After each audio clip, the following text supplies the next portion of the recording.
Kia Sorrento trailing by 2. 79-77, NLEX still up. Pero talagang napakaganda ng laro dito. First game of our doubleheader. Tuwan-tuwa ang ating mga fans. Kita-kita mo naman yung mga ngiti. And the kids are all here on this PBA Super Bowl Sunday. Enjoying the action. Yung iba naman oblivious sa action. Masyadong bata pa yung iba. Oh yes, but just a good treat for everyone, especially if you're watching this PBA game with your families dahil Sunday, maganda yung laro sa second game natin. Pero ngayon, maganda rin tong laro natin dito sa first game. NLEX kontra Kia. And for Kia, they have a chance to tie this ball game. And if it's a well-executed play, they can actually take the lead. When it's with Joper Custodio, anything can happen. Real Cervantes as well. 31 points sa ating laro. Sa pag-spin ni Real Cervantes. Umilalim. Pinasa kay Joper. Overshooting. Gets it back. Kulang naman yung kanyang reverse. Sayang! Missed opportunity. 2 chances for Joper Custodio to buy a bucket, but both proved futile. Right now, going back to Asito Lava. Diyan na naman si Buen Suceso. Susubong umagaw sana. Macmac Cardona's shot doesn't go. Poligrates with a rebound. 1 minute and 5:0 remaining. We are in the last 2 minutes brought to us by Outlast Batteries. Start agad. No need to rush for Kia. They can execute this. And unfortunately, again, the word I used earlier when Poligrates was called for an offensive foul was control. No need to rush this particular offensive attack for them, but here he goes once again. Ozzy was just there. Great sacrifice for that big man. Forced turnover and the chance for NLEX to have a 2-possession lead. Upset na upset ang buong Kia bench for that call. 30-second timeout, tinawag ni Coach Boyet Fernandez. They're not out of the woods. Dahil pang oras yan. Minute and 41 remaining. Just a single field goal separating these two teams. So let's see. It's going to be a battle of strategy and well, energy as well. As this is just a prelude to a second game. Barangay Ginebra against Rain or Shine. And that, if this one doesn't have too much playoff implications or doesn't have any playoff implications at all, yung mamaya, ayan, maraming implications yan, yung Rain or Shine and Barangay Ginebra. Well, to simplify it, if Rain or Shine wins that game against Ginebra, they will get one of the 2 slots as automatic qualifiers to the semifinals. For Ginebra, a chance for a twice to beat if they win that. If not, too many complications as what you've said. But in this game, this particular game for NLEX, they've been playing not so good basketball in the 4th quarter. A total of 24 turnovers for them. Still, they have a chance to win this one. Tignan natin if they hold on. Last minute and 38 remaining. Villanueva goes to Aldrich Ramos. Borboran to Asitaulava. Everyone's touching that ball on the spin move. There's a push. And Kyle Pascual will graduate from this ball game with his 6th personal. That is correct, and not only that, that will be the 6th team foul for Kia Sorrento. So Ozzy will go to the free throw line and shoot 2 gift shots. He's got a total of 15 points to be the 2nd leading scorer here for his team. Unfortunately, he's only 3 out of 9 from the free throw line. As a team, NLEX is struggling from the line, but these are all important free throws for Ozzy Taulava. Minute and 31 remaining. This is the part na medyo nagpo-falter nga itong NLEX noong huling mga laro nila. Well, in terms of getting the ball to the desired man, that was a well-executed play by NLEX because they have 2 questions right now. How to get the ball to Ozzy and who can get the ball to Ozzy, because Ozzy seems unstoppable when he gets that ball in his comfort zone. 2 out of 2, a 2-possession lead for NLEX. He's got 17 points in the game. That's right about his average for the conference. Eli Revilla magtitimon, goes over to Rich Alvarez.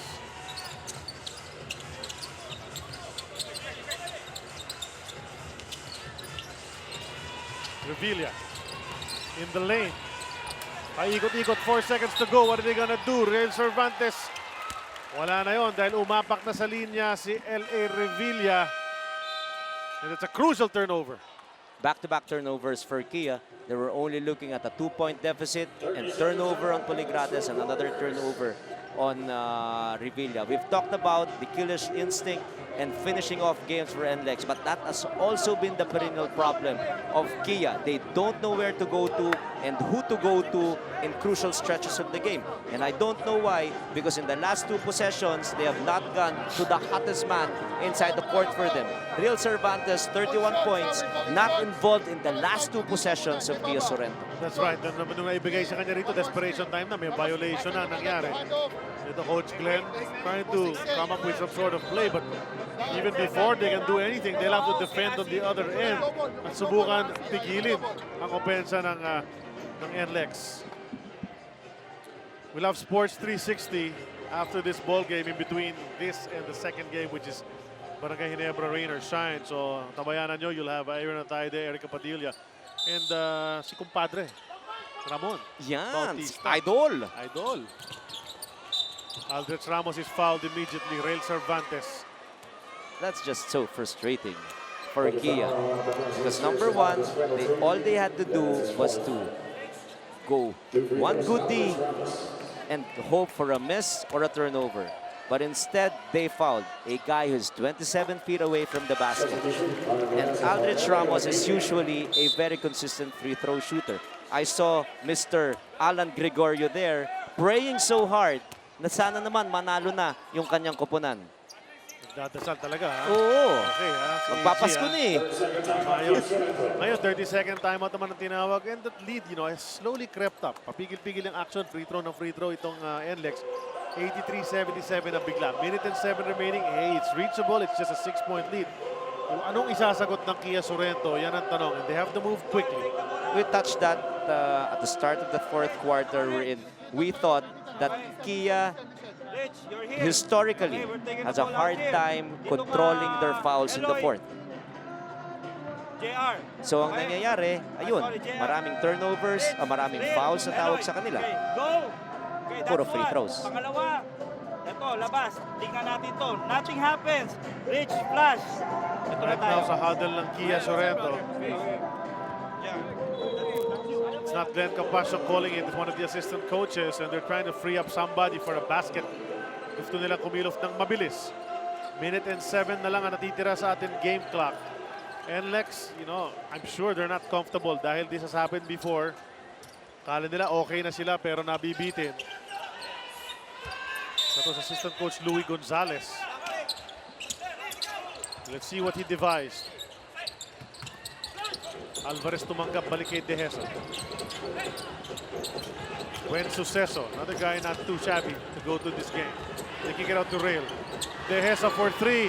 Arc looked good, but it was a bit short.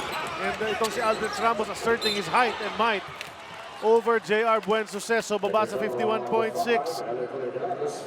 I thought on that particular play of Kia, they just missed out on the very obvious mismatch wherein after their series of run plays, it was actually Jonas Villanueva who ended up against Real Cervantes in the block. But they were not able to pinpoint that, and as a result, they made series of passes, and Dehesa got that shot from the corner, which he eventually botched. For NLEX, it's now consistency from the free throw line, and this is exactly the reason why they're keeping their boat afloat. They're up by 8 points, a very good 3-possession lead for the white shirts. 8-point lead, 51.6 remaining. Real Cervantes, and I was surprised Real Cervantes actually passed up the shot. There was some space between him and his defender, pero opted to go dun sa kanto kay Carl Dehesa. Ngayon, si Glenn Capasio naman ang uupo dyan sa harap ng kanyang mga players to map out some sort of strategy to try to bring this a bit closer. But right now, it's a pretty comfortable 8-point lead para sa NLEX. Inside 2 minutes, Kia was only down 2 points, 79 to 7-7. But because of series of fouls, a total of 3 fouls actually in the last 3 possessions, 6 straight free throws here for NLEX. Now they're up by 8. Sa Tuesday, wag natin kalimutan, 3. Triple header kasi nga na-postpone yung kahapon. Dapat sa Dipolog, Pure Food Star kontra Barako at 2 p.m. Followed by Blackwater Elite versus San Miguel. Tapos Global Port Meralco. That's gonna be at the Cuneta Astrodome in Pasay City. So talaga napakaraming basketball happening. It's gonna be live on TV5 and Action TV. Marami rin playoff implications yung game natin na yun. Alam naman natin, for San Miguel against Barako, if San Miguel wins, they're safely in our semifinals slot.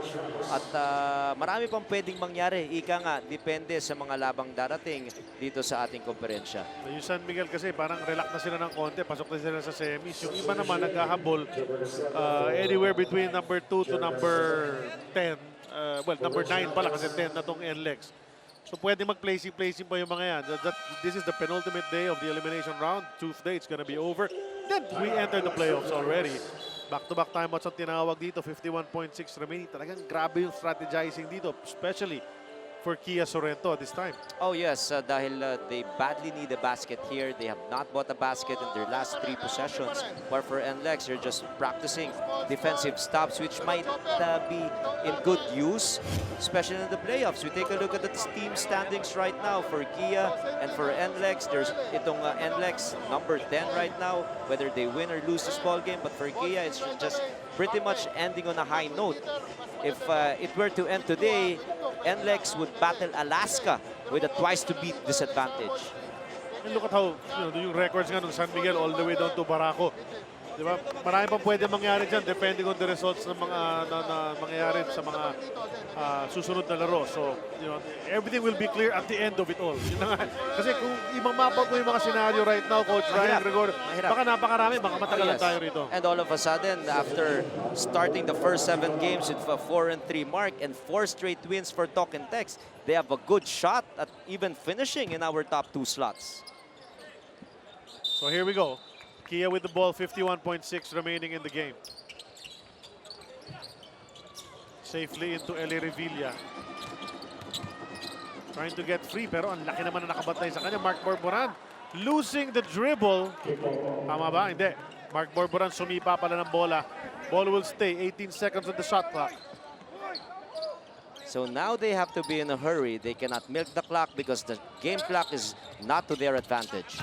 Dehesa wants to go baseline, had to turn the other way. No go on that. Rebound secured by Mac Cardona. And Dehesa finaul si Mac Cardona, who only has 6 points in this game. But nakita mo yung trust and confidence ni Coach Boyet Fernandez kay Mac Cardona, leaving him in despite the bad shooting day and a bunch of turnovers.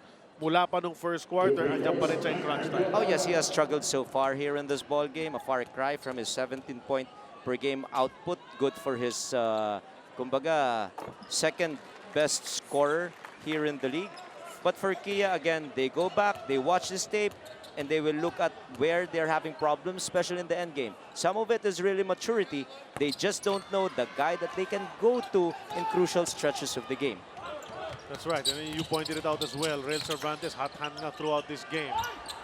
As we see right there, pumasok ng tres. Pero kanina, hindi na ibibigay sa kanya ang bola. In the last 5 possessions, he was able to get a good shot only once.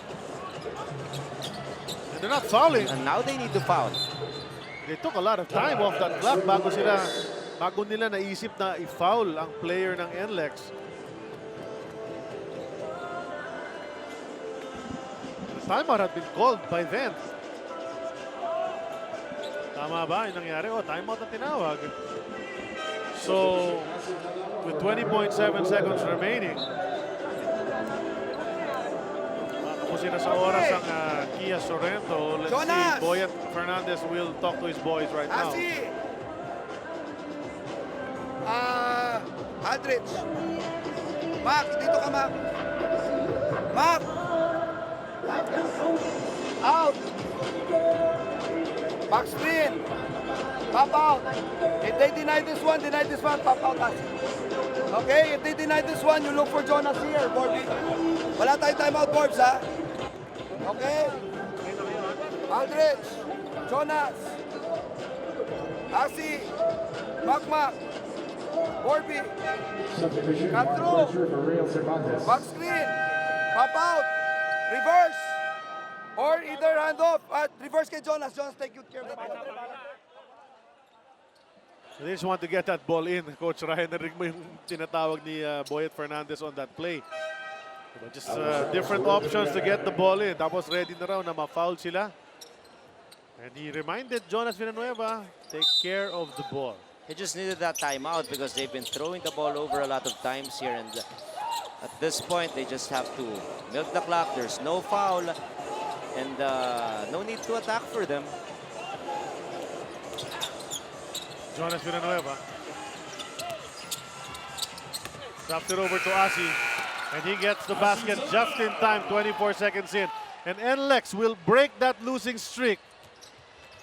As Revilla just holds on to it, it's an 8-point victory for the NLEX Road Warriors. Gallant stand mula rito sa Kia Sorrento's coach Ryan. Ngunit hindi nila kinaya sa second half ang veteran presence ng NLEX Road Warriors, who were able to get this victory and break that losing streak. 8 points ang naging panalo ng NLEX Road Warriors, 88-80. At ang napili natin as the core, the best player of the game, sino nga ba napili mo, Coach Ryan? Well, we opted for KG Canaleta, who had a breakout game, 16 points, 3 out of 6. Very good floor spacing here for this guy. The only reason why we gave him this player of the game is because he's been averaging just 7 points and he's been struggling all throughout this conference.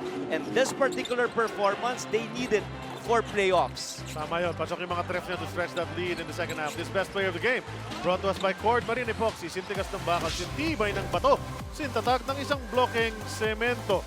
Diyan nagtatapos ang coverage natin sa TV5 ng ating first game on this PBA Super Bowl Sunday. Up next is Sports 360. That does it for me. Charlie Cuna, my partner Ryan Gregorio, Ariza Diaz at courtside. Thank you for joining us here on TV5 for PBA Sunday.